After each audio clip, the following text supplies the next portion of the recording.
Então, beleza. Boa noite a todos. Eu me chamo Ismael Soares, eu sou gestor aqui da equipe de engenharia da BlueSoft e participamos aí, eu, o Porto e o Thiaguinho, de uma conferência chamada Dev Leaders e eu vou falar o que eu vi no evento. Na verdade, eu não vou falar de todas as palestras que eu vi no evento, né, obviamente, mas eu vou compartilhar com vocês aqui de algumas coisas que eu vi lá que é interessante. Bem, aqui algumas fotos nossas, né? Então, provar que a gente esteve lá de verdade, alguns amigos que a gente encontrou, né? A gente até, o Paulo ali, para quem não conhece, né? O Paulo ali em cima é o dono da Kaelo, né? E foi o idealizador, foi organizador aí do evento, né? Bem, e aí eu até mudei aqui a ordem da minha apresentação justamente para dar uma sequência do que o Porto estava falando agora.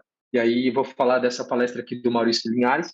Quem curte aí, quem assiste o Hipster, né, .tech, aquele podcast hipster.tech, deve já ter ouvido o Maurício Linhares. E ele falou sobre controle da sua carreira. Então, acho que faz sentido aí com o que o Porto tinha comentado. Então, como que normalmente é a carreira de quem programa, né? Então, resumindo o que o Porto falou, é assim, né? O júnior é alguém que escolhe o que ele vai fazer.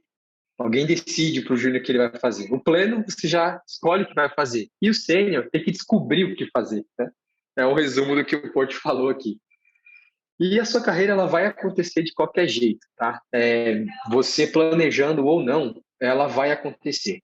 Só que é importante você ter um plano, porque se você não tiver um plano, a sua carreira pode acontecer de uma maneira desorganizada e aí pode ser que você passe muito tempo e fique defasado. A gente, inclusive, vê isso acontecendo nas entrevistas que a gente faz, né? De pessoas que já estão há 10 anos na carreira e quando você vai ver, ela ficou naquele lugar, né? Ou num lugar que, de repente, ela não tinha oportunidade de crescimento, de aprender outras tecnologias, se acomodou naquela situação e ela não se atualizou. Então, estava dependendo muito mais da empresa, dar uma oportunidade para ela do que ela cuidar da carreira. Então, é importante que você tenha um plano. E aí, quando você pensa em plano, você tem que pensar o seguinte, qual que é o meu próximo objetivo? Eu quero virar um sênior, quero virar um líder, né? Eu quero aprender algo novo. Então, depende de onde você quer ir. Como o Portiolli falou, a gente tem aquela carreira em Y, inclusive aqui na Busoft a gente tem também, né? Não necessariamente depois que você se torna um sênior ou depois que você sai de pleno, você precisa ir para a carreira de gestão, né? É uma opção, né? E você pode ganhar tão bem como um sênior, como um arquiteto, como um especialista, como um líder, né? Um tech lead e um gestor e tudo mais, tá? Então, aqui na Bluesoft a gente tem essa preocupação de que você siga a carreira de acordo com aquilo que faz sentido para você. Mas qual que é o seu próximo objetivo, né? Você tem que ter isso em mente. E aí algumas dicas que o Linhares dá é o seguinte, planeje com a sua gestão, né? Então, tenha alinhado com a sua gestão qual que é a expectativa da empresa em relação a você e qual é a sua expectativa em relação à empresa também, para garantir que vocês estão alinhados. Porque se de repente você está pensando em ir para uma área mais técnica, né? Você está querendo se tornar mais sênior, especialista, de repente, em alguma das tecnologias da empresa, e a empresa está pensando em colocar você como líder, e você não quer liderar, né? Então, acho que isso é importante você planejar com a gestão, para que vocês possam, então, trilhar um caminho e ir na mesma direção. Defina milestones, né? Essas milestones a gente costuma chamar de PDI, também, que é um programa de estudo, e daí você coloca alguns marcos, né? Então, se eu, por exemplo, eu estou em determinado nível e eu quero subir de nível. O que eu preciso fazer? Você define o que precisa fazer e você coloca alguns pontos de checagem, justamente para você garantir que está indo naquela direção.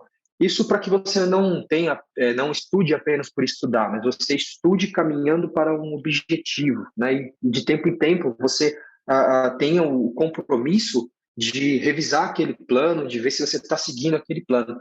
Porque senão é muito comum você dizer assim, mês que vem eu vou aprender, sei lá, Flutter, por exemplo. E aí passa o tempo, daqui 3 meses você fala, nossa, eu nem consegui começar o curso ainda. E às vezes você já está até pagando já a conta lá da Lura, né? Da Udemy, qualquer um outro desses. Então é importante que você defina isso para você seguir um cronograma ali na sua carreira. E invista na sua formação técnica, né? Então, aqui nós estamos falando principalmente de desenvolvimento, mas não necessariamente é desenvolvimento, a gente pode estar falando técnica mais de Product Owner, quando falando de técnica de QA, enfim, invista na sua formação técnica. Então, não espere que a empresa te dê um curso, tá? Se a sua empresa ela possibilita que você faça um curso e ela pague por aquele curso, ok, vai atrás, diga para a empresa que você gostaria de fazer um curso, que aquilo vai te ajudar, que aquilo vai contribuir, né, para o teu conhecimento dentro da empresa, enfim. E aí ok. Mas se a empresa não te fornecer isso, invista você com o seu dinheiro, tá, na sua formação técnica. Isso é bem importante. E aí alguns pontos de atenção que você precisa ter quando você fala da sua carreira, né? Um deles é trabalhe em equipe, tá? Então, não tem aquela coisa de que você vai crescer sozinho. Aqui na Bluesoft, por exemplo, a gente valoriza muito mais o trabalho em equipe do que o trabalho individual. Então, para uma pessoa, por exemplo, ela ser promovida, a equipe dela precisa estar bem, justamente porque a gente acredita que não faz sentido uma pessoa estar indo muito bem se a equipe dela não estiver, né? Significa que ela está fazendo um trabalho individual. E não é essa a ideia. A gente quer que aconteça o trabalho em equipe. Então, contribua, né? Enquanto você está contribuindo com a equipe, você também está crescendo, né? Está ajudando para as pessoas estão te ajudando. E cuidado com tecnologias defasadas. É o que eu falei no começo, né? Às vezes, pessoas que ficam muito tempo trabalhando em uma determinada tecnologia não se atualiza com as tecnologias do mercado, e aí quando ela, de repente, resolve olhar para fora, ela vê que ela passou anos e já mudou muita coisa, né? Então, crie o hábito de estudar frequentemente, se possível diário, né? Reserve um tempo ali para diariamente você estudar. E isso não importa em que nível da carreira você está. Você pode ser um aprendiz ou você pode ser um especialista. Você precisa estudar. A tecnologia é uma coisa que ela avança muito rápida. E se você ficar um dia sem estudar, já criaram um framework novo, já criaram uma técnica nova e você não viu, passou. Né? E se você fica muito tempo sem estudar, provavelmente quando você resolver estudar, você vai ver que está defasado. Então, procura se manter atualizado, e aí você vai saber se você está trabalhando com a tecnologia defasada ou não. E isso não é para você simplesmente dizer, eu vou mudar de emprego, eu vou procurar um outro emprego, porque aqui a galera está trabalhando com tecnologia defasada. Não é por isso. Às vezes, dependendo da tua maturidade, você até pode sugerir para a tua equipe atualizar, né, a tecnologia, se caso fizer sentido, né? Não é a tecnologia pela tecnologia, mas para resolver um problema. De repente vocês estão lidando com algum tipo de problema e que você viu, né, estudando, que uma determinada tecnologia resolve. Então, leva para a equipe, galera, isso aqui eu vi que tem uma forma de resolver. E aí você vai estar contribuindo com o time, que é o que o Portfólio falou agora há pouco também. E entenda do negócio, tá? É a questão da senioridade, né? A senioridade ela não conta apenas pelo que você conhece tecnicamente, mas o quanto você consegue resolver os problemas do negócio, tá? A gente sempre pergunta, né? E para mim faz bastante sentido. É o seguinte: qual é o papel de um desenvolvedor? Não é codar. O papel do desenvolvedor não é escrever código. O papel do desenvolvedor é resolver problema e aí através do código. Mas quanto menos linha de código ele escrever para resolver o problema, melhor desenvolvedor ele é, sabe? Porque a ideia não é você escrever 200 classes, é você escrever o mínimo possível que resolva o problema, né? Essa é a ideia. Então, para isso você precisa entender do negócio, você precisa entender o que você está fazendo para entender e aí resolver da melhor forma possível. Mais algumas dicas que ele dá procure mentoria, né? Então, somente você que está no começo da carreira, você que está em ascensão, está crescendo na carreira, no começo é muito difícil você saber o que você precisa estudar, para onde você tem que ir, quais as melhores tecnologias do mercado. Então, procure para alguém que já passou por isso, alguém que tem mais experiência com você, tenha um mentor. Hoje em dia, nesse ramo de tecnologia, né, nessa comunidade, você encontra bastante pessoas que gostam de ajudar, de contribuir umas com as outras. Então, agora, por exemplo, nós estamos aí no movimento Codar, vocês conheceram bastante gente, então mantenha um contato com essas pessoas, pegue dicas para elas, né? Tem até pessoas que também trabalham fazendo mentoria, então às vezes vale a pena você investir para você poder ter um mentor ali mais próximo de você para poder te ajudar. na sua carreira, tá? Mas é importante você ter um mentor, alguém que vai te direcionar, tá? E isso não é necessariamente apenas para o júnior, mas pode ser também para alguém que já está um pouco mais adiantado na carreira também. Seja um mentor, tá? Então, e se você já passou, né, por esse começo, procure ajudar outra pessoa que está começando também, que está no nível a menos que você, que está no nível menor que você. Porque enquanto você está ajudando outra pessoa, você está aprendendo, né? Então, ensinar é aprender duas vezes. Então, provavelmente você, quando pegar alguém para você poder ensinar, você vai ter que rever coisas que você não mente para que você consiga passar com segurança para outra pessoa. Então, o processo de mentorar alguém vai te ajudar a fixar coisas que você aprendeu. E não seja o herói, né? Então, você está trabalhando dentro de um time, às vezes a gente fica com aquela coisa do ego de querer, né, resolver todos os problemas ali, e isso é ruim. Por quê? Porque isso vai fazer com que você fique estagnado na sua carreira. Então, olha só, você é o herói, você é o cara que resolve os problemas, resolve todos os bugs, todas as coisas críticas é você que resolve, só que você é tão bom naquele papel, naquele cargo, que você não pode sair dele. Então, como um gestor, por exemplo, não vai tirar você, te colocar numa outra posição, porque você é muito bom naquilo e ele não tem alguém para fazer o que você faz. Só você faz aquilo. Então, ser o herói atrapalha na sua carreira, tá? Compartilhe conhecimento. Se você é líder, tenha sempre alguém com o braço direito, para que você possa, então, ter disponibilidade de ascender a carreira também. E seja flexível, tá? Não mude de emprego por qualquer coisa, proponha soluções, seja proativo, tá? Não fique esperando que a empresa diga para você o que você tem que fazer, o que você tem que estudar, tecnologia. Tenha uma postura proativa, né? De ir atrás, de procurar, de sugerir, né? Independente do nível que você está, isso vai fazer com que você seja visto pela empresa, que a empresa veja você com bons olhos, tá? Mais importante que você trabalhe em um lugar onde você possa contribuir, onde você possa aplicar isso. De repente você está numa empresa e a empresa ela não te dá voz, a empresa não te deixa opinar, tudo que você fala, eles falam, não, isso é besteira, não vamos fazer, e nada do que você fala é ouvido, talvez valha a pena você procurar um lugar onde você tenha a oportunidade de contribuir. Beleza? Bem, dessa palestra foi isso, né? Espero que essas dicas ajudem vocês. E segunda palestra aqui, que é um pouquinho mais curta para poder terminar, uma que eu achei bem interessante, foi do Fio Calçado, ele é CTO do PicPay, e ele falou de 2 jogos que vocês que jogam aí, o Wilson principalmente, deve conhecer, tá? Eu, para ser sincero, não sou gamer, né? Não tive oportunidade, então eu não entendo muito de jogo, tá? Mas deu para entender aqui a analogia que ele fez. Então ele falou desse jogo, Civilization, e ele falou desse outro jogo, SimCity. E ele usou esses 2 jogos para poder falar da diferença do papel de um gerente e de um diretor, tá? Então eu usei aqui para brincar eu como gerente, né, que é o meu cargo aqui na Ubisoft, gestor, e o André Falia, que é o nosso CEO. E ele usou o Civilization para falar de gestor. Por quê? Porque o gestor é aquele cara que tem o controle da operação. Então, no jogo Civilization, você está montando ali a civilização e você tem o controle. Você escolhe aonde você vai colocar, o que você vai colocar, né? Então, você tem todo o controle da operação, que é o que um gerente faz. O gerente ele tem todo o controle da operação.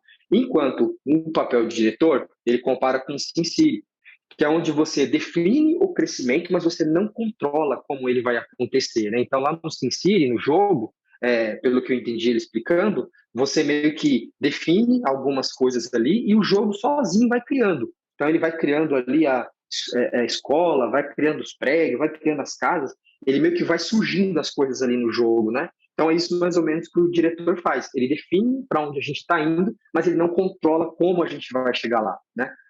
O gestor, ele faz uso de métricas, de OKR, mas ele está próximo do time o suficiente para poder mudar a rota. Então, no meu caso, por exemplo, eu acompanho diariamente como está a meta dos times, se algum time vai atrasar. Eu tenho pessoas que me ajudam nessa coordenação e me chamam quando precisam para, de repente, a gente poder discutir se alguma das metas forem atrasar, se tiver que trocar alguma coisa, se eu precisar chamar outra pessoa para poder ajudar. Então, estou próximo o suficiente para poder intervir e garantir que a gente vai entregar o que precisa. Já o diretor, ele faz ainda muito uso de OKR, mas ele nem sempre, né, as coisas saem como esperado. Principalmente por quê? Porque ele não está controlando o dia a dia ali, né? Ele não está próximo o suficiente para mudar as coisas. E aí uma dica que o Phil dá é não seja muito prescritivo nos OKRs, tá? Aí OKRs, só para quem não conhece, pessoal, não vou explicar aqui em detalhes, porque precisaria de muito tempo, mas é uma forma de você definir as metas e acompanhá-las, né, através de resultados, né? Então é mais ou menos isso, né? De uma forma bem leiga isso.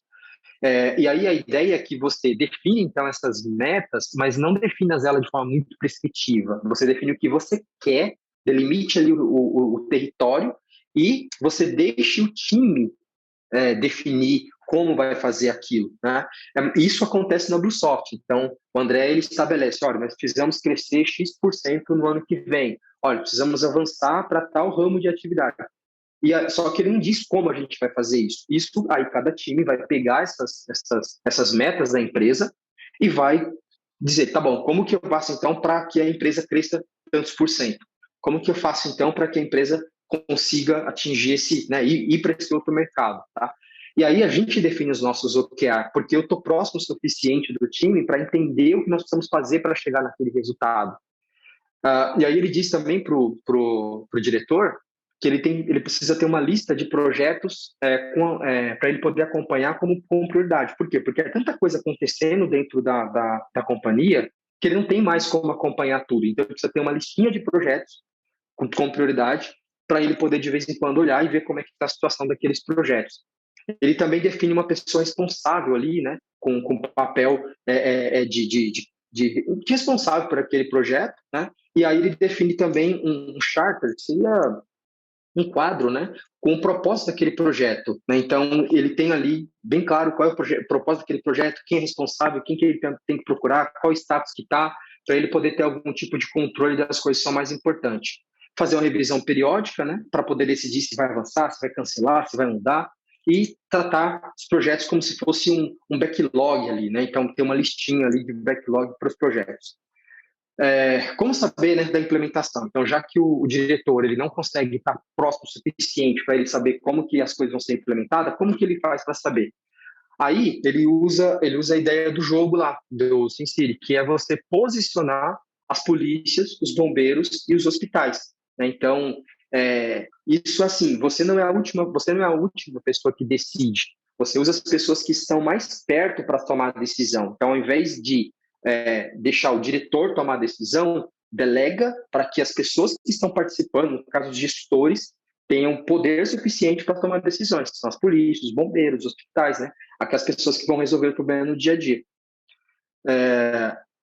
Cultura de isolamento ou heroísmo, né? Que é igual a baixa qualidade. Então, não incentivar, né? Essa cultura aí de isolamento, de trabalhar sozinho, né?